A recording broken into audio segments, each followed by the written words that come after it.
അബ്രഹാമിന്റെ ജീവിതവും വിശ്വാസവും ആ പശ്ചാത്തലങ്ങളൊക്കെ നമുക്ക് പരിചിതമാണ്. എന്നാൽ ഈ അബ്രഹാമിന്റെ വിശ്വാസം നമ്മളോട് എന്താ സംസാരിക്കുന്നത്? അബ്രഹാമിന്റെ ജീവിത അനുഭവങ്ങൾ, അബ്രഹാമിന്റെ ജീവിതമാകമാനം നമ്മളോട് എന്ത് സംസാരിക്കുന്നുണ്ട്? നമ്മൾ ഓർക്കേണ്ട ഒരു കാര്യമാണ്, നമ്മളിലൂടെ നമ്മുടെ ജീവിതം കൊണ്ട് നമ്മൾ ആളുകളോട് സംസാരിക്കുന്നു, നമ്മുടെ മക്കളോട് സംസാരിക്കുന്നു, നമ്മുടെ പങ്കാളിയോട് സംസാരിക്കുന്നു, നാം ജീവിക്കുന്ന ചുറ്റുപാടുകളോട് സംസാരിച്ചു കൊണ്ടിരിക്കുന്നു എന്ന യാഥാർത്ഥ്യം മറന്നു പോകരുത്. ഇത് പലപ്പോഴും മറന്നാണ് നമ്മൾ ജീവിക്കുന്നത്. അബ്രഹാമിന്റെ ജീവിതവുമായി ബന്ധപ്പെട്ട് നമ്മൾ പഠിക്കുമ്പോൾ നമ്മൾ കാണുന്ന ഒരു പ്രത്യേകത, അവിടെ അദ്ദേഹത്തിന്റെ യഥാർത്ഥമായ വിശ്വാസം കാണുന്നതിന് സാധിക്കും.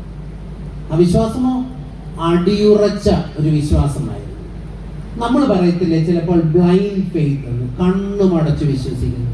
അബ്രഹാമിന്റെ വിശ്വാസം അങ്ങനെ കണ്ണുമടച്ച് വിശ്വസിക്കുന്ന വിശ്വാസമൊന്നും ആയിരുന്നില്ല. അതിൽ നിന്ന് വ്യത്യസ്തമായിരുന്നു നമുക്ക് കാണുന്നതിന് സാധിക്കും. നമ്മളെ എന്തൊക്കെയാണ് പഠിപ്പിക്കുന്നത്? ദൈവം അബ്രഹാമിനെ വിളിക്കുകയും ഇറാഖിൽ നിന്ന് കനാൻ ദേശത്തേക്കുള്ള പ്രയാണത്തിന് ആഹ്വാനം ചെയ്യുകയും ഒക്കെയായിരുന്നു. ഞാൻ ഇറാഖ് എന്ന് അറിഞ്ഞുകൊണ്ട് തന്നെയാണ് പറഞ്ഞത്. ഇന്നത്തെ സ്ഥലവുമായി ബന്ധപ്പെടുത്തി എന്ന് മാത്രമേ ഉള്ളൂ. അവിടെ ചെന്നിട്ടോ വളരെ ഫലഭൂയിഷ്ടമായൊരു സ്ഥലത്തായിരുന്നു പറഞ്ഞല്ലേ, യൂഫ്രട്ടീസ് നദീതീരത്ത് വളരെ ഫലഭൂയിഷ്ടമായ അവിടെ അബ്രഹാം ജീവിച്ചിരുന്നത്. ഇങ്ങനെ വളരെ സൗകര്യപ്രദമായ സാഹചര്യത്തിൽ ജീവിച്ചിരുന്ന ഇടത്തു നിന്നാണ് ദൈവം അബ്രഹാമിനെ വിളിക്കുന്നത്. നമ്മുടെ ജീവിതവുമായി ബന്ധപ്പെടുത്തേണ്ട അവിടെയാണ്. എന്ന് പറയാ, ഞാൻ കാണിച്ചു തരുന്ന ദേശത്തേക്ക് നീ പോകാൻ, ഞാൻ കാണിച്ചു തരുന്ന ഒരു ജീവിത അനുഭവത്തിലേക്ക് പോകുവാൻ എന്ന് പറഞ്ഞാൽ ഒരു പുതിയ ജീവിതയാത്രയിലേക്ക് ക്ഷണിക്കുക. നമ്മളുമായിട്ട് താരതമ്യം ചെയ്ത് നോക്കി, വളരെ സ്വസ്ഥമായി ജീവിക്കുന്ന ഒരു അനുഭവം. എല്ലാ ചുറ്റുപാടുകളുമുണ്ട്, വീടും സൗകര്യങ്ങളും എല്ലാം ഉണ്ട്. അദ്ദേഹം ജീവിച്ചത് വളരെ ഫലഭൂയിഷ്ടമായ ഒരു സ്ഥലത്താണ്. സമൃദ്ധിയോടെ ജീവിക്കുക, സ്വസ്ഥതയോടെ ജീവിക്കുക. അങ്ങനെ ഒരു സാഹചര്യത്തിൽ ഒന്ന് ഇറങ്ങി പുറപ്പെടാൻ പറഞ്ഞാൽ നമ്മൾ തയ്യാറാകുമോ? അല്ല, എവിടേക്കാ പോകുന്നതെന്ന് അറിഞ്ഞാ പുറപ്പെടുന്നത്? നമ്മളെല്ലാം പറയും വലിയ വിശ്വാസമാണെന്നൊക്കെ പറയല്ലേ. പ്രാർത്ഥിക്കാൻ ഇരിക്കുമ്പോൾ അറിയാം നമ്മൾ എന്തൊരു വിശ്വാസമാണ്. പ്രവൃത്തിയിലേക്ക് വരുമ്പോഴോ അബ്രഹാമിനെ ഏതാ വിളിച്ചിട്ട് പറഞ്ഞു, ഞാൻ കാണിപ്പാനിക്കും ദേശത്തേക്ക് പോകാനാ പറഞ്ഞത്. അബ്രഹാം എന്താ നമ്മളെ പഠിപ്പിക്കുന്നത്? ഒന്ന്, ഈ വിശ്വാസം എന്നതിന് വളരെ ഫെമിലിയറായ സാഹചര്യത്തെ വിട്ടുകളയാൻ നീ തയ്യാറാകുന്നതാണ്. എന്ന് പറഞ്ഞാൽ നമുക്ക് വളരെ സുപരിചിതം, സന്തോഷവും, ഞാൻ മുമ്പേ പറഞ്ഞതുപോലെ വളരെ കംഫർട്ടായ സാഹചര്യത്തിൽ നിന്ന് ആ സാഹചര്യത്തെ വിട്ട് പുറത്തേക്ക് വരുന്നതാണ് നമ്മുടെ വിശ്വാസം യഥാർത്ഥമായി. എന്താ അങ്ങനെ പറയാൻ കാരണം? ഈ മല്ലപ്പള്ളിയാണ് ഇത് കാട്ടിത്തന്നത്. ഈ വിശ്വാസം എന്നത് തൻ്റെ സുഖലോലുപതയുടേതായ എല്ലാ സാഹചര്യങ്ങളുള്ള സാഹചര്യങ്ങളിൽ നിന്ന് പുറത്തു പോകുന്നതാണ് ഇതിന്റെ യഥാർത്ഥമായ വിശ്വാസം എന്ന് കാണിച്ച നാട് മല്ലപ്പള്ളിയാണ്. ഞാൻ ഈ പ്രസംഗം തയ്യാറാക്കുന്ന സമയത്ത് ഒന്ന് രണ്ട് പേരോട് സംസാരിച്ചപ്പോഴാണ് എന്നോട് പറഞ്ഞത്, ഈ നാട്ടിൽ നിന്ന് നേപ്പാളിലും ഭൂട്ടാനിലും മിഷണറിമാരായി പോയിട്ടുണ്ട്. വർഷങ്ങൾക്ക് മുൻപ് CSI സഭയുടെ പർക്കാൽ മിഷനിൽ EV ഈപ്പനച്ചൻ എത്രയോ കാലങ്ങൾക്ക് മുൻപ് വന്യനായ PO നൈനാനച്ചനും കൊച്ചമ്മയും ഇവരെല്ലാം എന്താ മല്ലപ്പള്ളിയുടെ സുഖമായ സാഹചര്യത്തിൽ ജീവിച്ചു. ഒന്നിനും വലിയ കുറവൊന്നുമില്ലായിരുന്നു. സമൃദ്ധമെന്ന് പറയുമ്പോഴും ഒന്നിനും തങ്ങളുടെ ജീവിത സാഹചര്യങ്ങൾ കുറവില്ലാതെ ജീവിച്ചൊരു സാഹചര്യം. നമുക്ക് പലപ്പോഴും സമൃദ്ധമെന്ന് പറയുമ്പോൾ വലിയ വലിയ പ്രതീക്ഷകളായിരിക്കും. ഞാൻ അർത്ഥത്തിലൊന്നുമല്ല പറഞ്ഞത്. ജീവിക്കുവാനുള്ള എല്ലാ സാഹചര്യങ്ങളും ഉണ്ടായിരുന്ന, സന്തോഷവും സമാധാനമായി ജീവിക്കാവുന്ന സാഹചര്യത്തിൽ നിന്ന് ആ സാഹചര്യങ്ങളെ വിട്ട്, ഫെമിലിയറായിരുന്ന സാഹചര്യങ്ങളെ വിട്ട് അപരിചിതമായൊരു സ്ഥലത്തേക്കുള്ള പ്രയാണം, ഇതാ വിശ്വാസത്തിന്റെ ഒരു ഘട്ടം. ഞാൻ ഈ പറഞ്ഞ മിഷണറിമാർ, ഇനി ഞാൻ പറയാത്ത ഒത്തിരി മിഷണറിമാർ കാണും നമ്മുടെ ഈ നാട്ടിൽ നിന്ന് തന്നെ, അല്ലേ? എന്തിന്? സെറാഫിം തിരുമേനിയെ തന്നെ ഒന്ന് എടുത്തു നോക്കിക്കേ. തന്റെ ചെറുപ്രായത്തിൽ ഇവിടെ നിന്ന് ദൂരെ നോർത്ത് ഇന്ത്യയിലേക്ക് മിഷണറിയായി പോയി, ഒരു സന്യാസിയായി പോയി ജീവിച്ച ഒരു വിശ്വാസവര്യൻ. എത്രയോ എത്രയോ വിശ്വാസവീരന്മാരെ ദാനം ചെയ്തൊരു നാട്. അപ്പോൾ അബ്രഹാം പഠിപ്പിക്കുന്ന ഒരു കഥ അവിടെയാണ്, ഒരു ജീവിത അനുഭവം അവിടെയാണ്. എന്ന് പറയുന്നു, നമ്മുടെ സാഹചര്യങ്ങൾ, ഫെമിലിയറായ സാഹചര്യത്തിൽ നിന്ന് ഒന്ന് ഇറങ്ങി പുറപ്പെടാൻ തയ്യാറാകുന്നത്. രണ്ട്, അബ്രഹാം പഠിപ്പിക്കുന്ന വേറൊരു കാര്യമുണ്ട്. എൻ്റെ വിശ്വാസം എന്ന് പറയുന്നത് walks into the unknown, അപരിചിതമായതിലേക്കുള്ള ഒരു യാത്രയാണ്. ഞാൻ അല്പം സ്പീഡിലാണ് പോകുന്നത് ഇന്ന്, കാരണം ഞാൻ അതുകൊണ്ടായി ടൈമറൊക്കെ വെച്ചുകൊണ്ടിരിക്കുന്നത്. അറിയപ്പെടാത്ത അനുഭവത്തിലേക്കും വിശ്വാസത്തിലേക്കും നമ്മളെ നയിക്കുന്നതാണ് അബ്രഹാം കാട്ടിത്തരുന്ന വിശ്വാസ ജീവിതം. ഇനി ആ വേദഭാഗം ഒന്ന് പഠിച്ചു വരുമ്പോൾ അബ്രഹാം എന്നേലും ചിന്തിച്ചിട്ടുണ്ടോ സഹോദര പുത്രനെയും കൊണ്ട് കൂട്ടിക്കൊണ്ട് പോയാൽ പ്രശ്നമുണ്ടാകുമെന്ന്? ലോകത്തിനെ എന്ത് സ്നേഹത്തോടെ കൂട്ടിക്കൊണ്ടുപോയി എന്നെങ്കിലും അബ്രഹാം വിചാരിച്ചു കാണുമോ ഈ കൊച്ചനെ ഒന്ന് കൂടെ കൂട്ടിക്കൊണ്ട് പോയാൽ, നമ്മുടെ നാടൻ ഭാഷയിൽ പറഞ്ഞാൽ, അവൻ എനിക്കൊരു പാറയായി തീരുമെന്ന് വിചാരിച്ചിട്ടുണ്ടോ? ഇല്ല. അബ്രഹാമിന്റെ ജീവിതം നമ്മളെ പഠിപ്പിക്കുന്നത് അവിടെയാണ്. തന്റെ വിശ്വാസം ഒന്ന് ഉറപ്പിച്ചു, ഫെമിലിയർ ആയതിൽ നിന്ന്, പരിചിതമായതിൽ നിന്ന് അപരിചിതമായതിലേക്കുള്ള ഒരു യാത്ര. രണ്ട്, അപരിചിതമായ സാഹചര്യത്തിലേക്കുള്ള ഒരു മുന്നേറ്റം. അത് മാത്രമോ? പിന്നെ ഒന്ന് ആലോചിച്ച് നോക്കിക്കേ, സ്വന്തം മകൻ ഇല്ലാതിരുന്നൊരു മകനെ കിട്ടിയത്, ആ മകനെ യാഗം കഴിക്കാൻ പറയുന്ന ഒരു സാഹചര്യം അബ്രഹാമിന്റെ വിശ്വാസവുമായി ബന്ധപ്പെടുത്തിയാണ് നമ്മൾ ചിന്തിക്കുന്നത്. അബ്രഹാമിന്റെ പ്രാർത്ഥനയെ പറ്റിയല്ല, പച്ചയായ ജീവിതാനുഭവങ്ങൾ നമുക്കിന്ന് ആവശ്യമായിരിക്കുന്നത്. ഈ പച്ചയായ ജീവിതാനുഭവങ്ങൾ നമുക്ക് ധാരാളമുണ്ട്. യോഗങ്ങളുണ്ട്, പ്രാർത്ഥനയുണ്ട്, പള്ളിയുണ്ട്, പ്രാർത്ഥനയുണ്ട്, ഇതെന്നിനും കുറവില്ല. അതെല്ലാം ശക്തമാണ്. ജീവിതവുമായിട്ടൊന്ന് ബന്ധപ്പെടുത്തി നോക്കി എവിടെ നിൽക്കുന്നുവെന്ന്. അതുകൊണ്ടാണ് ഞാൻ അബ്രഹാമിന്റെ വിശ്വാസം എൻ്റെ ജീവിതത്തെ, നമ്മുടെ ജീവിതത്തെ എങ്ങനെ ഇൻഫ്ലുവൻസ് ചെയ്യണം എന്ന് പറയുവാൻ ശ്രമിച്ചത്. ഞാൻ പറഞ്ഞു, അബ്രഹാമിൻ്റെത് ഒരു ബ്ലൈൻഡ് ഫെയ്ത്ത് അല്ലായിരുന്നു. ദൈവവുമായുള്ള അടിയുറച്ച ബന്ധത്തിൽ നിന്നും വിശ്വാസത്തിൽ നിന്ന് ഉടലെടുത്തതായിരുന്നു. ഞാൻ വീണ്ടും പറയട്ടെ, ദൈവവുമായുള്ള അടിയുറച്ച ബന്ധത്തിൽ നിന്ന് ഉടലെടുത്തത് അദ്ദേഹത്തിന്റെ വിശ്വാസം. എന്താ അങ്ങനെ പറയാൻ കാരണം? ഒരു പക്ഷേ നിങ്ങൾക്കൊരല്പം വിയോജിപ്പ് കാണും.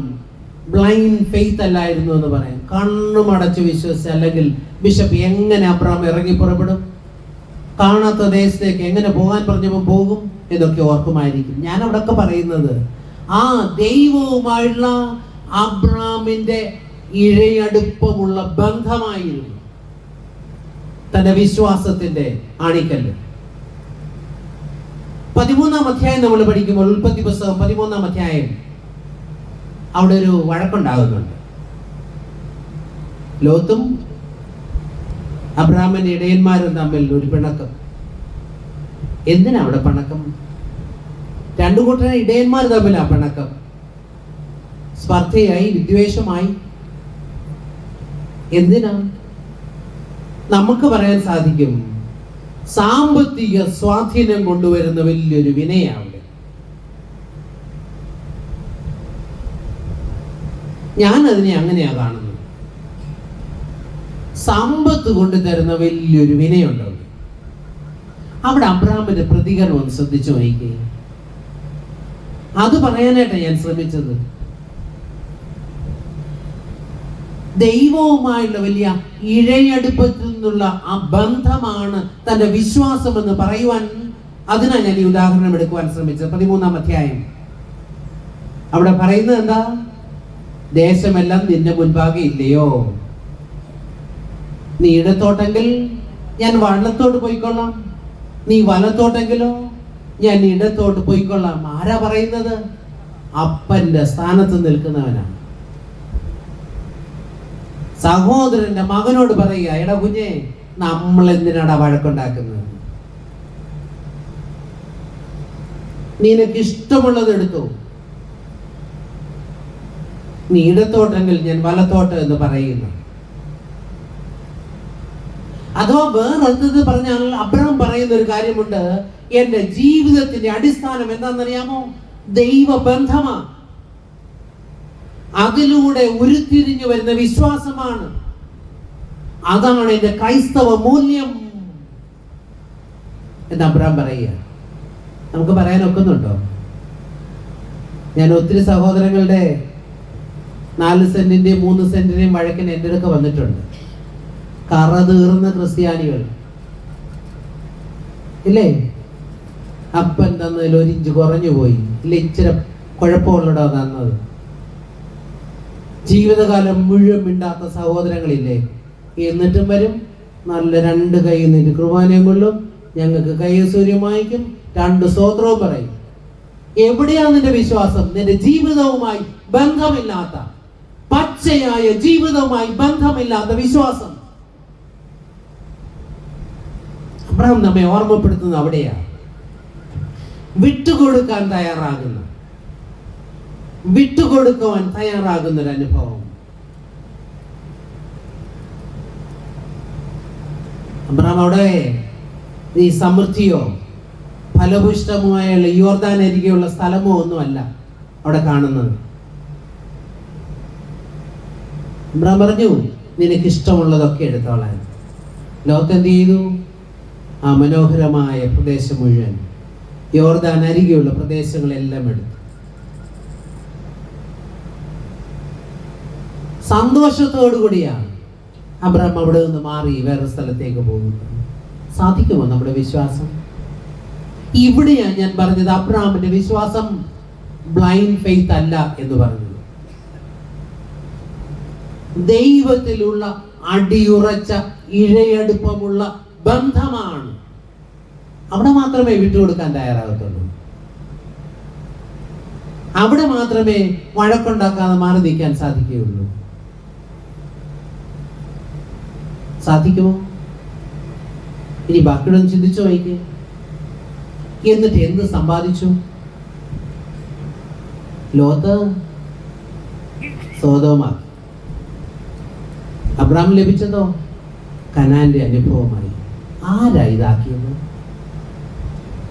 നമ്മളാണ്. നമ്മുടെ വിശ്വാസമാണ്, നമ്മുടെ ദൈവബന്ധമാണ് നാം നമുക്കുണ്ടാക്കുന്ന ദേശവും അതിന്റെ അനുഭവവും.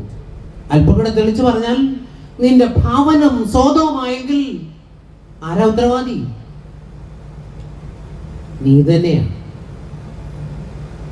നിന്റെ ഭവനവും നീ ജീവിക്കുന്ന ചുറ്റുപാടും കനാന്റെ അനുഭവമായി മാറിയെങ്കിൽ ഉത്തരവാദി ആരാ?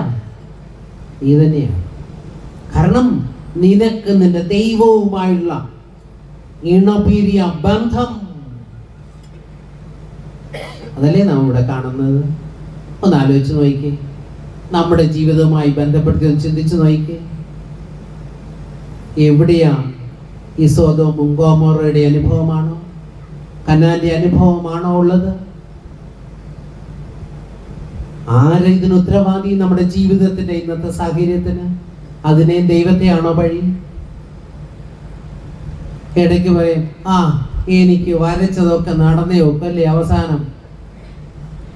അങ്ങനെ ഒരു വരയൊന്നുമില്ല. നമ്മൾ തന്നെ പറഞ്ഞൊപ്പിക്കുന്ന ഒരു വരയാ അവിടെ. അങ്ങനെയാണെങ്കിൽ അബ്രഹാം എന്ന് പറയാമായിരുന്നല്ലോ. ഇവനെ കൊണ്ട് ഞാൻ ഇറങ്ങിയത് കുഴപ്പമായി പോയെന്ന് പറയാമായിരുന്നു. ഇല്ല. എന്തെങ്കിലും പറഞ്ഞോ? ഇല്ല. അപ്പോൾ തന്റെ അബ്രഹാമിന്റെ ജീവിതത്തിന്റെ വിശ്വാസവുമായി ബന്ധപ്പെടുത്തിയാണ് ചിന്തിക്കാൻ ശ്രമിച്ചത്. അതുകൊണ്ട് അബ്രഹാമിന്റെ അടിയുറച്ച വിശ്വാസം എന്നത് ഒരു ബ്ലൈൻഡ് ഫെയ്ത്തിനെ പറ്റിയല്ല അവിടെ പറയുന്നത്.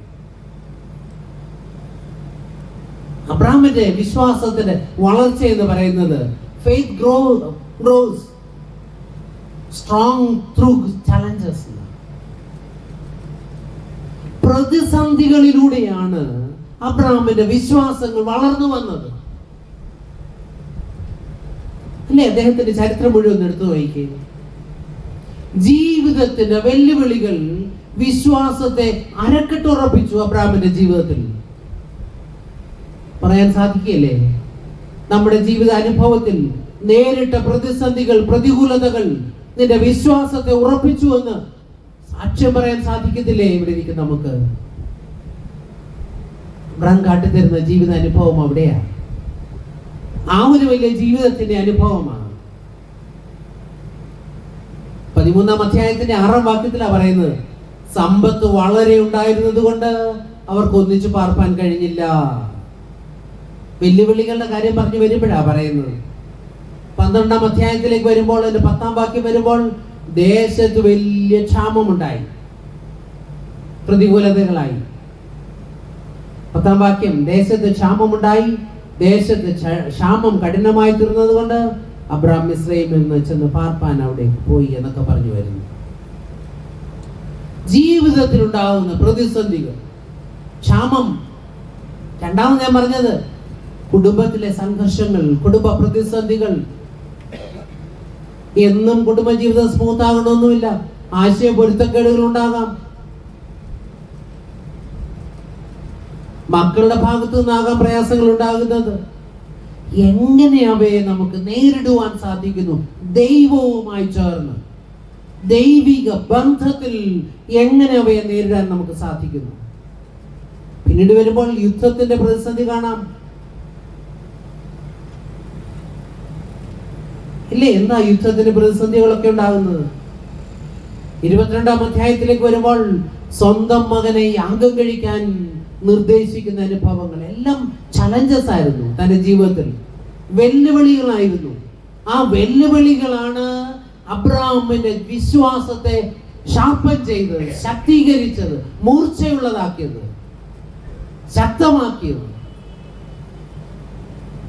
നമ്മുടെ ജീവിതത്തിൽ ഇതൊക്കെ തന്നെയാണ് വിശ്വാസ സമൂഹമേ. എന്ന് പ്രതിസന്ധി ഉണ്ടാകുന്നുണ്ടോ അവിടെ നിന്റെ വിശ്വാസം ശക്തമാകും. ഒന്ന് ആലോചിച്ചേ. യുദ്ധമുണ്ടായൊരു സമയമുണ്ടല്ലോ ഗൾഫിൽ. അന്ന് അച്ഛന്മാർക്ക് ഇരിക്കപ്പുറതിയില്ല. മറ്റൊരു പ്രാർത്ഥന വെക്കണമല്ലോ. അച്ചായ, കൊച്ചമ്മ, ചേട്ടത്തി ഒരു പ്രാർത്ഥന വെച്ചോട്ടെ. ഇല്ലച്ച സമയം. കുവൈറ്റ് യുദ്ധം ഇങ്ങോട്ട് വന്നു. അച്ഛന്മാർക്ക് രാവിലെയും വൈകിട്ടും പ്രാർത്ഥന വെക്കേണ്ട ഗതിയായിരുന്നല്ലേ? വെച്ചതിന് സ്തോത്രം. പക്ഷെ ഞാൻ പറയുന്നത് എന്താണെന്നറിയാമോ? നമ്മളുടെ പ്രതികൂലതകൾ ഇല്ലാത്തപ്പോഴും ഈ ദൈവത്തെ വേണ്ടേ? ഈ പ്രതികൂലം ഉള്ളപ്പോൾ മാത്രം മതിയോ നമുക്ക് ദൈവത്തെ? അല്ല. അബ്രഹാമിന്റെ വിശ്വാസം തീച്ചൂളയുടെ നടുവിലൂടെ കടന്നുപോയതാണ്. അങ്ങനെ കടന്നുപോയ അനുഭവമായിരുന്നു തൻ്റേത്. തീച്ചൂളയിൽ കടഞ്ഞ സ്വർണം പോലെ പ്രകാശിക്കുന്നതായിരുന്നില്ലേ അബ്രഹാമിന്റെ ജീവിതം? അതുകൊണ്ട് വിശ്വാസമോഹമേ, നമ്മുടെ ജീവിതത്തിൽ പ്രതിസന്ധി ഉണ്ടാകുമ്പോൾ തളർന്നു പോകാനുള്ളതല്ല. ഓരോ പ്രതിസന്ധിയും നിന്റെ വിശ്വാസത്തെ ശാക്തീകരിക്കുന്നതാണെന്ന് തിരിച്ചറിയാൻ സാധിക്കണം. അവിടെ ദൈവത്തെ ചോദ്യം ചെയ്യാനുള്ളതല്ല. അങ്ങനെ ആയിരുന്നേ അബ്രഹാമിന് ചോദ്യം ചെയ്യാനേ സമയമുള്ളായിരുന്നു. തന്റെ വിശ്വാസം നമ്മെ പഠിപ്പിക്കുന്ന 3 കാര്യങ്ങൾ അവിടെയാണ്. തന്റെ വിശ്വാസം പരിചിതമായതിൽ നിന്ന് അപരിചിതമായതിലേക്കുള്ള പ്രയാണമായിരുന്നു. തന്റെ എല്ലാം സുഖലോലുപമായ സാഹചര്യത്തിൽ നിന്ന് ഇറങ്ങിപ്പുറപ്പെടുവാൻ, ദൈവമാക്കുന്ന ഇടത്തേക്ക് ധൈര്യത്തോടെ ഇറങ്ങിപ്പോകുവാൻ ശക്തി കണ്ടെത്തുന്നതായിരുന്നു. തന്റെ വിശ്വാസം എന്നത് തന്റെ പ്രതികൂലതകളുടെ നടുവിൽ തന്റെ വിശ്വാസത്തെ ബലപ്പെടുത്തുന്നതായിരുന്നു. തീർച്ചുളയുടെ അനുഭവം തീച്ചുളയിൽ കടഞ്ഞ സ്വർണം പോലെ തന്റെ വിശ്വാസത്തെ, തന്റെ ജീവിതത്തെ പ്രകാശമാനമാക്കുന്നതായി. നമുക്കിന്നത് ആവശ്യം. ഇന്ന് കേരളത്തിലെ ക്രൈസ്തവ സഭ ഇന്ന് സുഖലോലുപതയിലാണ്. നോർത്ത് ഇന്ത്യയുടെ പല ഭാഗങ്ങളിലും നമ്മളെ ആളുകൾ, വിശ്വാസ സമൂഹം പ്രതിസന്ധിയിലാണ്. സുഖമായി ഒന്ന് ആരാധിക്കാൻ, സമാധാനത്തോടെ ആരാധിക്കാൻ ബുദ്ധിമുട്ടുള്ള ഇടങ്ങളുണ്ടെന്ന് ധാരാളം. നമ്മളോ ഒരു പ്രതികൂലതകളുമില്ലാതെ ജീവിച്ചു വരുന്ന അനുഭവം. 2 ഉൽപ്പത്തി പുസ്തകം 12-ാം അധ്യായം 2-ാം വാക്യത്തിലേക്ക് വരുമ്പോൾ പറയുന്നു, ഞാൻ നിന്നെ അനുഗ്രഹിച്ച് നിന്റെ പേര് വലുതാക്കും. I will bless you. അനുഗ്രഹം ദൈവത്തിന്റെ നിരന്തരമായൊരു ദാനമാണ്, ദൈവത്തിന്റെ ഗിഫ്റ്റാണ്. എന്ന് പറഞ്ഞാൽ അനുഗ്രഹം എന്ന് പറയുന്നത് ദൈവത്തിന്റെ നിരന്തരമായ സാന്നിധ്യമാണ്. നമുക്ക് പലപ്പോഴും അനുഗ്രഹം എന്ന് പറയുമ്പോൾ എന്താ? വീടും മക്കളെല്ലാം നമ്മൾ പ്രതീക്ഷിക്കുന്ന പോലെ സ്ഥലത്ത് ജോലിയും അവിടെ വിവാഹവും എന്നുള്ളത് പ്രോസ്പെരിറ്റിയാണ് പലപ്പോഴും നമ്മൾ അനുഗ്രഹം എന്ന് പറയുന്നത്. വേദപുസ്തകം ഒരിക്കൽ പോലും പ്രോസ്പെരിറ്റിയെ പറ്റി പറയുന്നില്ല. അതല്ല ദൈവം തമ്പുരാൻ കാണിച്ചു തരുന്ന അനുഗ്രഹം എന്നത്. നിരന്തരമായ ദൈവ സാന്നിധ്യമാണ്. ഓരോ പ്രതികൂലതകളുടെ നടുവിലും കൂടെ നിൽക്കുവാൻ, നമ്മോട് ചേർന്ന് നിൽക്കുന്ന, നമ്മെ ശക്തീകരിക്കുന്ന ദൈവത്തിന്റെ വലിയ അനുഭവം. അതുകൊണ്ട് അനുഗ്രഹം എന്നത്, ദൈവിക അനുഗ്രഹം എന്നത് ദൈവത്തിന്റെ കരുതലാണ്. Provisions and protections. ഇതാണ് ദൈവത്തിന്റെ അനുഗ്രഹം എന്ന് പറയുന്നത്. നമ്മൾ അതിനെ തെറ്റിദ്ധരിക്കുന്നു പലപ്പോഴും. കഴിഞ്ഞിടയ്ക്ക് മണിപ്പൂർ മേഖലയിൽ നിന്ന് ഒരു ലൂതറൻ ബിഷപ്പും അവരുടെ മിഷൻ ബോർഡ് ഡയറക്ടറും കൂടെ വന്നു. CSI സിനഡിലാണ് അവർ അപ്രോച്ച് ചെയ്തത്. നമുക്കറിയാമല്ലോ മണിപ്പൂരിലെ പ്രതികൂലമായ സാഹചര്യം. അപ്പോൾ ഒരു പാർട്ട്ണർഷിപ്പിന് വേണ്ടിയാണ് CSI സിനഡിനെ ബന്ധപ്പെട്ടു. അപ്പോൾ സിനഡ് മധ്യകേരള ഡയസിസിനോട് ആവശ്യപ്പെട്ടു, ഇങ്ങനൊരു സാഹചര്യം ഉണ്ടാകുന്നു. ഞങ്ങളുടെ മിഷൻ ബോർഡ് ചിന്തിച്ചു, അവരെ മധ്യകേരളത്തിലേക്ക് വിളിപ്പിച്ചു. അവർ പറയുന്ന ജീവിത സാഹചര്യങ്ങൾ, അവിടെ ഉണ്ടാകുന്ന പ്രതിസന്ധികളെ പറ്റിയൊക്കെ അദ്ദേഹം വിവരിക്കുകയായിരുന്നു. അവര് പറയുന്നു, ഞങ്ങൾ ഈ പ്രതികൂലതകളുടെ നടുവിലും ദൈവത്തിന്റെ അനന്തമായ സാന്നിധ്യം അനുഭവിക്കുന്നു.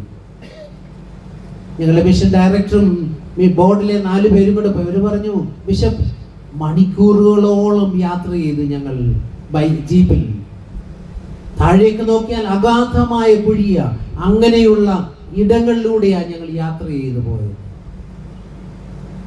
വന്നവര് പറയുക, ഞങ്ങൾ ദൈവത്തിന്റെ അനന്തമായ സാന്നിധ്യം അനുഭവിക്കുന്നുവെന്ന്, ദൈവത്തിന്റെ അനുഗ്രഹം ഞങ്ങൾ പ്രാപിക്കുന്നു, അനുഭവിക്കുന്നുവെന്ന് ആ ബിഷപ്പും അവരുടെ മിഷൻ ഡയറക്ടറും എന്നോട് പറഞ്ഞപ്പോൾ, ഞങ്ങളോട് പോയവര് പറയുക, ഈ പ്രതിസന്ധിയുടെ നടുവിലാ അവര് പറയുന്നത് ദൈവത്തിന്റെ അനുഗ്രഹം ഞങ്ങൾ അനുഭവിക്കുന്നുവെന്ന്. എന്താ? ആവശ്യമുള്ളത് നമുക്ക് തരുന്നതാ. ഇന്ന് പലപ്പോഴും പ്രോസ്പെരിറ്റി ഗോസ്പലിന്റെ പുറകെയാ ലോകം, സമ്പത്തിന്റെ സ്വാധീനതയുടെ പുറകെയാണ്. അയൽക്കാരനെ മറക്കുന്ന അനുഗ്രഹങ്ങളാ പലപ്പോഴും നമ്മൾ കാണുന്നത്. പക്ഷെ യേശുക്രിസ്തു പറഞ്ഞത് എന്താ? ദൈവവുമായുള്ള ബന്ധം പോലെ തന്നെ പ്രധാനമാണ് അയൽക്കാരനുമായുള്ള ബന്ധം, സഹോദരനുമായുള്ള ബന്ധം, നാം പാർക്കുന്ന വീടിന് ചുറ്റുപാടുമുള്ള അയൽവാസികളുമായുള്ള ബന്ധം. ഇല്ലേ? ഇവിടെ ഒന്ന് ആലോചിച്ച് നോക്കി. മല്ലപ്പള്ളിയിൽ വേസ്റ്റ് വലിച്ചെറിയത്തില്ല, കോട്ടയത്തോട്ട് വന്നാൽ കാണാം. ദൈവം അനുവദിച്ച് മിക്കവാറും എല്ലാവർക്കും സ്ഥലമുണ്ട്. വലിച്ചെറിയുന്നു, ഒരു മടിയും കൂടാതെ വലിച്ചെറിയുന്നു. ഞങ്ങൾ പുന്നിക്കാട്ട് ഈ അടുത്ത സമയത്ത് എന്നോട് പറഞ്ഞു, ആ മുകൾവശത്തോട്ട് പോകൽ അവിടെ മുഴുവൻ വലിച്ചെറിയുന്നുണ്ട്, എൻ്റെ വീടിൻ്റെ മുകൾ ഭാഗത്ത്. കാരണം അവിടെ ആരും നോക്കാനില്ല. സ്ഥലമുണ്ടോ ഇല്ലയോ എന്നുള്ളതല്ല, എൻ്റെ സുഖവും എൻ്റെ സൗകര്യവും മാത്രം നോക്കുന്ന ഒരു ലോകത്തിൽ ജീവിക്കുക. യേശു കർത്താവ് ഓർമ്മപ്പെടുത്തുന്നത് അവിടെയല്ല, ദൈവവുമായിട്ടുള്ള ബന്ധം എന്നത് അതുപോലെ തന്നെ പ്രാധാന്യമേറിയതാണ്. നിന്റെ അയൽവാസിയുമായി, നിന്നോട് ചേർന്ന് നിൽക്കുന്നവരുമായി. ചേർന്ന് നിൽക്കുന്നത് എന്ന് പറഞ്ഞത് അടുത്തുള്ളവരെ സംബന്ധിച്ചാണ് ഞാൻ പറഞ്ഞത്. അവരുമായുള്ള ബന്ധങ്ങൾ. ശമരിയക്കാരന്റെ കഥ അവിടെയാണ് പഠിപ്പിക്കുന്നത്. യേശു കർത്താവ് പഠിപ്പിക്കുന്ന ശമരിയക്കാരന്റെ ഉപമ അധ്യക്ഷ പ്രസംഗത്തിൽ പറഞ്ഞു, ധനവാനും ദരിദ്രനായ ലാസറും തമ്മിലുള്ള കഥയെ പറ്റി. ലൂക്കോസിന് സുവിശേഷം 16-ാം അധ്യായത്തിലേക്ക് വരുമ്പോൾ അവിടെ എന്താ സംഭവിക്കുന്നത്? തന്റെ ദൈവ അനുഗ്രഹം എന്ന് പറയുന്നത് എനിക്ക് വേണ്ടി മാത്രമെന്ന് കരുതിയ ധനവാൻ ലാസറിനെ അവഗണിച്ചു എന്നതായിരുന്നു അവന്റെ കുറ്റം. അതുകൊണ്ട് അനുഗ്രഹം എന്ന് പറയുന്നത് ഒരിക്കലും നമ്മളെ അന്ധരാക്കരുത്. Blindness should not make us blind to others' needs. ശരിയല്ലേ? ദൈവം തമ്പുരാനിലൂടെ ലഭിച്ച അനുഗ്രഹങ്ങൾ എന്ന് പറയുന്നത് അവരുടെ ആവശ്യങ്ങളുടെ മുൻപിൽ കണ്ണടയ്ക്കാനുള്ളതല്ല. അബ്രഹാം ധനവാനായിരുന്നു, പണമുള്ളതല്ല പ്രശ്നം. അബ്രഹാം ധനവാനായിരുന്നെങ്കിലും ദൈവത്തിന്റെ ഗുഡ് ബുക്കിലായിരുന്നു, അല്ലേ? കാരണം എന്താ? മറ്റുള്ളവരെ കരുതുന്ന മനോഭാവം, വിട്ടുകൊടുക്കാൻ തയ്യാറാകുന്ന മനോഭാവം, അതെല്ലാമല്ലേ നമ്മൾ കാണുന്നത്. അതുകൊണ്ട് അബ്രഹാമിന്റെ വിശ്വാസ ജീവിതത്തിലെ അടുത്ത പ്രധാന കാര്യത്തിലേക്ക് ദൈവം അവനെ ക്ഷണിക്കുക. അടുത്തൊരു ഘട്ടത്തിലേക്ക് അബ്രഹാമിനെ വിളിക്കുക എന്ന ഭാഗമാണ്. ഉൽപ്പത്തി പുസ്തകം 12-ാം അധ്യായത്തിന്റെ 2-3 വാക്യങ്ങളിലേക്ക് വരുമ്പോൾ അവിടെ പറയുന്നു, ആദ്യം പറഞ്ഞു നിന്നെ അനുഗ്രഹിക്കുമെന്ന് പറഞ്ഞു. ഇതാ നമ്മൾ 2-ാം വാക്യത്തിൽ കണ്ടത്. ഞാൻ നിന്നെ അനുഗ്രഹിച്ച് നിന്റെ പേര് വലുതാക്കുമെന്ന് പറഞ്ഞു. അനുഗ്രഹം മറ്റുള്ളവരെ കരുതുന്നതാണ് എന്ന് കണ്ടു. 12-ാം അധ്യായത്തിന്റെ 2-3 വാക്യങ്ങളിലേക്ക് വരുമ്പോൾ നീ അനുഗ്രഹമായിരിക്കും, നിന്നെ അനുഗ്രഹിക്കുന്നവരെ ഞാൻ അനുഗ്രഹിക്കും. You will be a blessing for others. ഒന്ന് ആലോചിച്ച് നോക്കിക്കേ, വിശ്വാസ ജീവിതത്തിൽ മറ്റുള്ളവർക്ക് നീ ഒരു അനുഗ്രഹമാകുന്നുണ്ടോ? ഗൗരവമായി നാം ചിന്തിക്കേണ്ടത്. നിന്റെ സഹോദരങ്ങൾക്ക് ഈ ഒരു അനുഗ്രഹമാണോ? കുടുംബങ്ങൾക്ക് ഒരു അനുഗ്രഹമാണോ? നിന്റെ അയൽക്കാർക്ക് അവരുടെ ആവശ്യത്തിൽ, അവരുടെ കഷ്ടതയിൽ നീ ഒരു അനുഗ്രഹമാകുന്നുണ്ടോ? ആകണം. ഇല്ലെങ്കിൽ എന്താ ക്രിസ്ത്യാനിയുടെ വിശ്വാസം?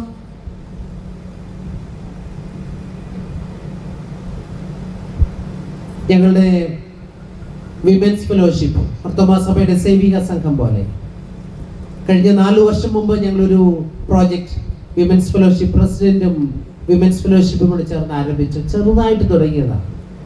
ഗാമോസ് എന്ന് പേര് നൽകി. പെൺകുട്ടികളുടെ വിവാഹത്തിന് സഹായിക്കാൻ. കഴിഞ്ഞ ദിവസം കണക്ക് നോക്കിയപ്പോൾ 1 കോടിയിൽ കൂടുതൽ രൂപ ഇപ്പം ചെലവഴിച്ചു. 1 കോടിയിൽ കൂടുതൽ രൂപ പെൺകുട്ടികളുടെ വിവാഹത്തിന് കൊടുക്കുവാനായിട്ട് സാധിച്ചു. എവിടെ നിന്നാണ് പണം ലഭിച്ചത്? ഇവിടെ ഇരിക്കുന്നവർ തന്നവരുണ്ട്. ഈ കൂട്ടത്തിൽ ഇരിക്കുന്നവർ തന്നെ 1 ലക്ഷമാ കണക്ക്. ഞങ്ങളിപ്പോൾ ആരോടും ചോദിക്കാറില്ല പണം. ആളുകൾ നമുക്ക് ഇങ്ങോട്ട് തരുന്നുണ്ട്. ഒരു കണ്ടീഷനേ ഉള്ളൂ, ഞങ്ങൾ കൊടുക്കുമ്പോൾ ആർക്ക് കൊടുത്തു എന്ന് വെളിയിൽ പറയത്തില്ല, അവരുടെ പണം എടുക്കത്തില്ല. വിമൻസ് ഫെലോഷിപ്പിന്റെ ഒരു കോർ ടീമുണ്ട്.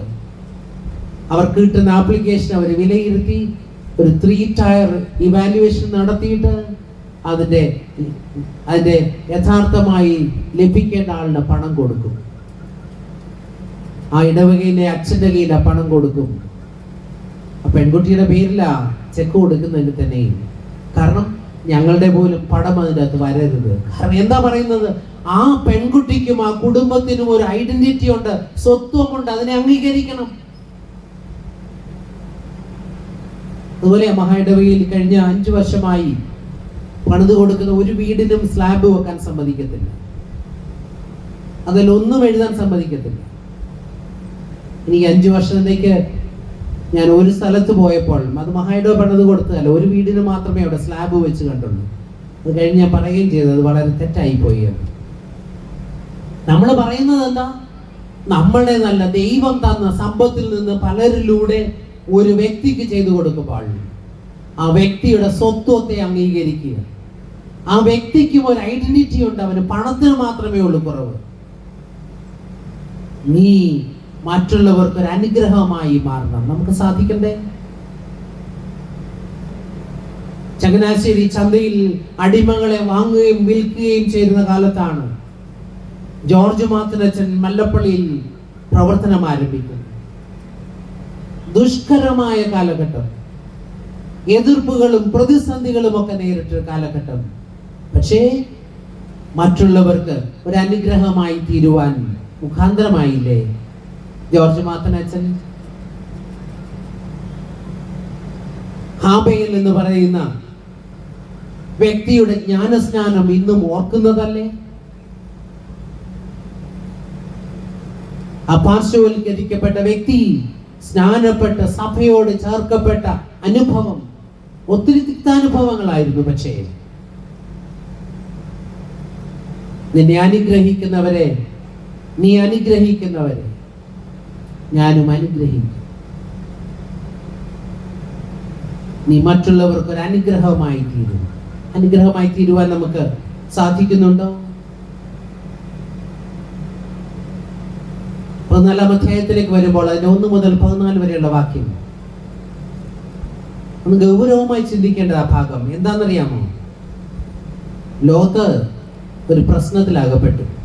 അങ്ങനെ അങ്ങ് പറഞ്ഞു പോകാം, അതാ എളുപ്പം.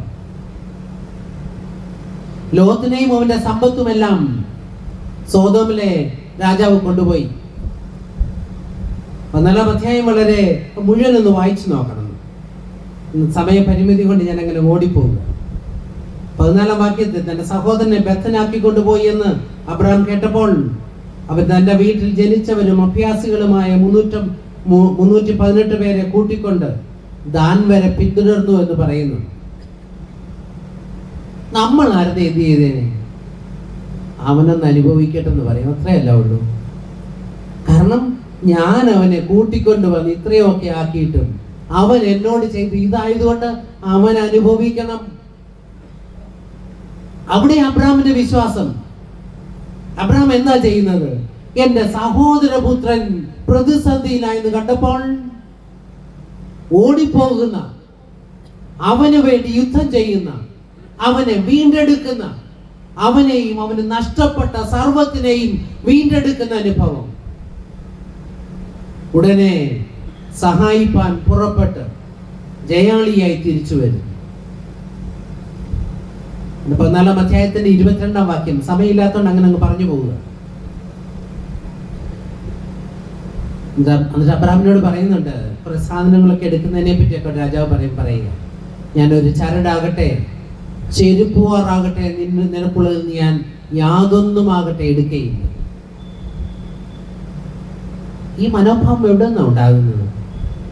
വിശ്വാസത്തിൽ നിന്നും അനുഗ്രഹത്തിൽ നിന്നും ഉണ്ടാകുന്ന ഒരു മനോഭാവമാണ്. എന്തുകൊണ്ടാണ് അങ്ങനെ പറഞ്ഞതെന്നൊക്കെ അതിന്റെ അവസാന ഭാഗമുണ്ട്. ഏതായാലും ഈ 2 ദിവസമായിട്ട് ഒന്ന് ഭംഗിയായിട്ട് വായിക്കാം. 12 തൊട്ട് തുടർന്ന് വരുന്ന ഭാഗങ്ങൾ, ഞാൻ 20 വരെയുള്ള അധ്യായങ്ങൾ.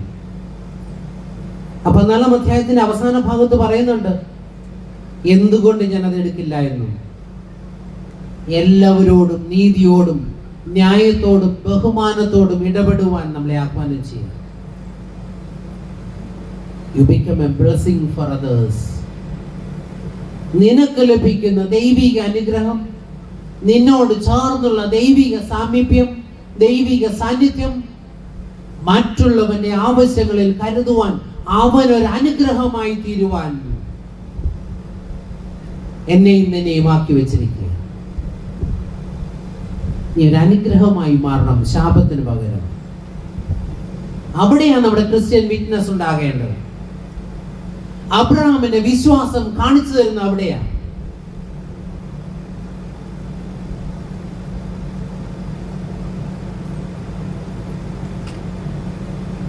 ഇരുപതാം അധ്യായത്തിൽ വരുമ്പോൾ അബ്രഹാമിന്റെ ഭാര്യ സാറയെ കൂട്ടിക്കൊണ്ട് പോകുന്നുണ്ട്. അബീമേലെക്ക് കൊണ്ടുപോയ കാര്യമൊക്കെയാ ഇവിടെ സംഭവിച്ചൊന്നും വിശദീകരിക്കുന്നില്ല. എന്നിട്ടും അവസാനം അതെല്ലാം കഴിഞ്ഞിട്ട് അബീമേലെക്കിന് വേണ്ടി അബ്രഹാം ദൈവത്തോട് പ്രാർത്ഥിക്കുന്നതാ കാണുന്നത്. വാദിക്കുന്നു, പ്രാർത്ഥിക്കുന്നു. 20-ാം അധ്യായത്തിന്റെ 17-ാം വാക്യത്തിൽ അവിടെ അതാ കാണുന്നത്.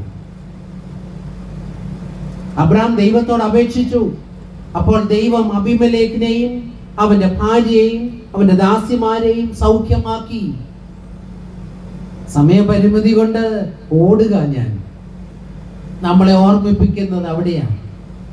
നിനക്കൊരു അനുഗ്രഹമായി മാറാൻ സാധിക്കുമോ? നിനക്കെതിരായി നിൽക്കുന്നവർ, നിന്നെ ഉപദ്രവിച്ചവർക്ക് നീ ഒരു അനുഗ്രഹമായി മാറുവാൻ സാധിക്കുമോ? ഒരു ചാനലായി ദൈവത്തിന്റെ അനുഗ്രഹമായി മാറുവാൻ ഇതാ ദൈവം നമ്മിൽ നിന്ന് പ്രതീക്ഷിക്കുന്നത്. അബ്രഹാമിന്റെ വിശ്വാസത്തോടെ നമ്മെ ഓർമ്മപ്പെടുത്തുന്നത്. ദൈവത്തിന്റെ വലങ്കയായി ദൈവം നമ്മെ നിയോഗിച്ചിരിക്കുന്നു എന്നുള്ള ഉത്തമമായ ബോധ്യം നമുക്കുണ്ടാകും.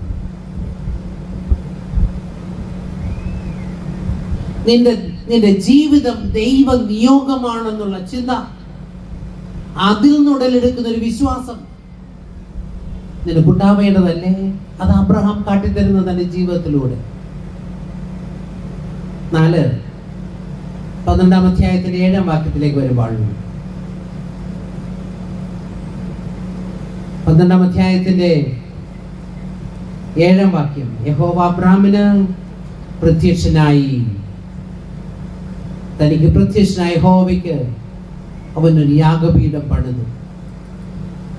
He built an altar. ജീവിതത്തിൽ നിരന്തരമായി യാഗപീഠം പണിത അനുഭവമാണ് അബ്രഹാമിന്റെ ജീവിതം മുഴുവൻ നമ്മളെ കാണിക്കുന്നത്. ആ യാഗപീഠം പണിതൊരു മനുഷ്യനായിട്ടാണ് അബ്രഹാമിനെ കാണാവുന്നത്. 12-ാം അധ്യായം 13, 22, 26, 33, 35 ഈ അധ്യായങ്ങളെല്ലാം നമ്മൾ കാണുന്നത് യഹോവയ്ക്ക് അവനൊരു യാഗപീഠം പണിതു എന്ന് തുടർച്ചയായി എഴുതിയിരിക്കുക. 3 കാര്യങ്ങൾ അവിടെ: renewal, restoration and restoration of her faith and the covenantal faith. 3 കാര്യങ്ങൾ അവിടെ പഠിപ്പിക്കുക. ഒരു പുതുക്കം, ഒരു വീണ്ടെടുക്കൽ, ഒരു ഉടമ്പടി. വിശ്വാസത്തിന്റെ 3 ഭാഗമായി അബ്രഹാം അവിടെ കാണുക. വിശ്വാസത്തിന്റെ പുതുക്കം, വീണ്ടെടുക്കലിന്റെ അനുഭവം, ഒരു വലിയ ഉടമ്പടി ബന്ധത്തിന്റെ അനുഭവം. തന്റെ വിശ്വാസത്തിന്റെ 3 മേഖലകളാണ് അബ്രഹാം അവിടെ കാണിക്കുന്നത്.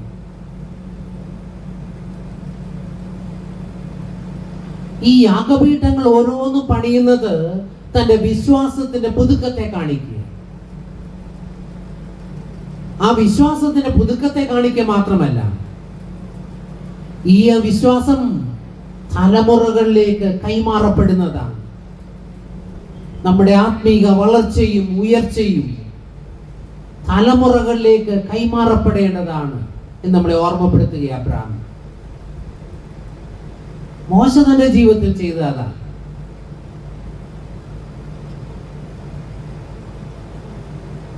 യോശുവ ചെയ്യുന്നത് അവസാന സമയം. ഓരോരുത്തരുടെയും ജീവിത കഥകൾ നമ്മൾ എടുക്കുമ്പോൾ കാണുന്നത് അടുത്ത തലമുറകളിലേക്ക് തന്റെ വിശ്വാസത്തെ കൈമാറിക്കൊടുക്കുന്നു. നമ്മുടെ മാതാപിതാക്കളുടെ വിശ്വാസ ജീവിതത്തിന്റെ അടിത്തറയിലല്ലേ ഞാനും നിങ്ങളും നിൽക്കുന്നത്? ആ മാതാപിതാക്കൾ നമുക്ക് പകർന്നു തന്ന വിശ്വാസത്തിന്റെ ആഴം നമ്മുടെ മക്കൾക്ക് ഇത് പകർന്നു കൊടുക്കാൻ നമുക്ക് സാധിച്ചിട്ടുണ്ടോ? ഗൗരവമായി നാം ചിന്തിക്കേണ്ടത്. അന്ന് സൂയിസൈഡ് ഒരു കേട്ടുകേഴ്വി പോലും അല്ലായിരുന്നു, അല്ലേ? ഇന്നോ 12 വയസ്സുള്ള ഒരു പെൺകുട്ടി സൂയിസൈഡ് ചെയ്യുന്നു. ഇന്ന് ഞാൻ അടൂരിൽ നിന്ന് വരുമ്പോൾ അവിടെ ഒരു യുവാവ്, മുറിക്കകത്തുനിന്ന് അധികം ഇറങ്ങാറില്ലാത്തൊരു പയ്യനവൻ, മദ്രാസിൽ എവിടെ ജോലിയായിരുന്നു. ഇവിടെ വന്നു കഴിഞ്ഞ് രാവിലെ കാണുന്നില്ല, ഉച്ചയായിട്ട് ഇറങ്ങി വന്നില്ല. 4 മണിയായപ്പോൾ ചവിട്ടി തുറന്നപ്പോൾ മരിച്ചു. സൂയിസൈഡ് ചെയ്തിരിക്കുന്നു. ആലോചിച്ച് നോക്കിയേ. അടക്കാൻ പെർമിഷന് വേണ്ടിയാണ് ഇന്നെ കൺവെൻഷനോട് വെച്ച് കണ്ടത്. എന്താ കാരണം? പകർന്നു കൊടുക്കുവാൻ മാതാപിതാക്കൾക്ക് ദൈവത്തെ കാണിച്ചു കൊടുക്കാൻ, അവരുടെ ജീവിതത്തിന്റെ വിശ്വാസത്തെ പറഞ്ഞു കൊടുക്കുന്നുണ്ടായിരിക്കും. നിന്റെ ജീവിതത്തിലൂടെ കാട്ടിക്കൊടുക്കാൻ സാധിക്കുന്നുണ്ടോ? അബ്രഹാം തന്റെ ജീവിതത്തിന്റെ വിശ്വാസത്തെ ജീവിതത്തിലൂടെ കാട്ടിക്കൊടുത്തു. നമുക്ക് സാധിക്കുന്നുണ്ടോ ഇത്? ആരാധന നമ്മുടെ ജീവിതത്തിന്റെ മുഖ്യ പങ്കായി, സെൻട്രൽ പാർട്ടായി മാറണം. പള്ളിയിൽ പോകുന്ന ഒരു ആരാധനയെ പറ്റിയല്ല ഞാൻ ഉദ്ദേശിച്ചത്. അത് ചെയ്യുന്നു. നിന്റെ വീട്ടിൽ കുടുംബ പ്രാർത്ഥന ഇന്ന് എവിടാ? വളരെ ആത്മാർത്ഥമായിട്ട് ചിന്തിച്ചു പോയിക്കേ. എത്ര വീട്ടിൽ രാവിലെയും വൈകിട്ടും ആത്മാർത്ഥമായിട്ടൊന്ന് പ്രാർത്ഥിക്കുന്നു. ആ ഒരു പാട്ടും പാടി ബൈബിള് വായിച്ച് പ്രാർത്ഥിക്കാൻ സാധിക്കുന്നു. കുറഞ്ഞു. ഞങ്ങൾ എടുക്കുന്ന ചില സ്റ്റാറ്റിസ്റ്റിക്സുകൾ ഇത് ഞങ്ങളെ വ്യക്തമായി പഠിപ്പിക്കുന്നു. തിരിച്ചുവരവ് ഇവിടെ ആവശ്യം. അതുകൊണ്ട് CSI സഭ ഈ വർഷം എടുത്തിരിക്കുന്ന തീം റിസ്റ്റോറേഷൻ, പുനഃസ്ഥാപനം, യഥാസ്ഥാപനം. ഇതാ ഈ ഒരു വർഷത്തെ പഠനത്തിന് മുഴുവനായി തിരഞ്ഞെടുത്തിരിക്കുന്നത്. ഇയർ ഓഫ് റിസ്റ്റോറേഷൻ ആണ്. പുനഃസ്ഥാപനം. എവിടെയൊക്കെയോ നമ്മൾ തകർന്നു പോയി, തെറ്റിപ്പോയി, ഇരിക്കേണ്ട സ്ഥാനത്ത് നിന്ന് മാറിപ്പോയി, അവർ തിരിച്ചുവരവിന് ആഹ്വാനം ചെയ്യുക. ഞാൻ എൻ്റെ വാക്കിലൂടെ ചുരുക്കുക. ദൈവം നമ്മെ അടിയുറച്ച വിശ്വാസത്തിലേക്ക് ക്ഷണിക്കുന്നു. ദൈവവുമുള്ള അഭേദ്യമായ വിശ്വാസ ബന്ധത്തിലേക്ക് ക്ഷണിക്കുന്നത്. അനുഗ്രഹ ജീവിതത്തിലേക്കാണ് നമ്മെ ക്ഷണിക്കുന്നത്. പ്രോസ്പെരിറ്റിയുടെ അനുഗ്രഹമല്ല, പിന്നെയോ ദൈവ സാന്നിധ്യത്തിന്റെ അനുഗ്രഹം. പ്രതിസന്ധിയുടെ നടുവിൽ കൂടെയിരിക്കുന്ന ദൈവ സാന്നിധ്യത്തിന്റെ അനുഗ്രഹം. നീ ഒരു അനുഗ്രഹമായി മാറുമോ? നിന്റെ മക്കൾക്ക്, നിന്റെ കുടുംബാംഗങ്ങൾക്ക്, നിന്റെ അയൽവക്കക്കാർക്ക്, നിന്റെ ദേശത്തിന് നീ ഒരു അനുഗ്രഹമായി മാറുമോ? അവസാനമായി, നിരന്തരമായി യാഗപീഠം പണിയുന്ന അനുഭവം നിന്റെ ജീവിതത്തിൽ ഉണ്ടാകുന്നുണ്ടോ? ഒരു തിരിച്ചുവരവിനായി നമ്മെ തന്നെ സമർപ്പിക്കാം. അബ്രഹാമിന്റെ വിശ്വാസം നമുക്ക് നൽകുന്ന മൂല്യങ്ങൾ ഇതൊക്കെ. നമ്മുടെ ജീവിതത്തിലേക്കൊന്ന്, ആ വിശ്വാസത്തിന്റെ തീവ്രതയിലേക്കൊന്ന് തിരിഞ്ഞു വരുവാൻ ദൈവം തന്റെ പരിശുദ്ധാത്മാവാൽ നമ്മെ ഒക്കെയും ശക്തീകരിക്കുമാറാകട്ടെ. ആമേൻ.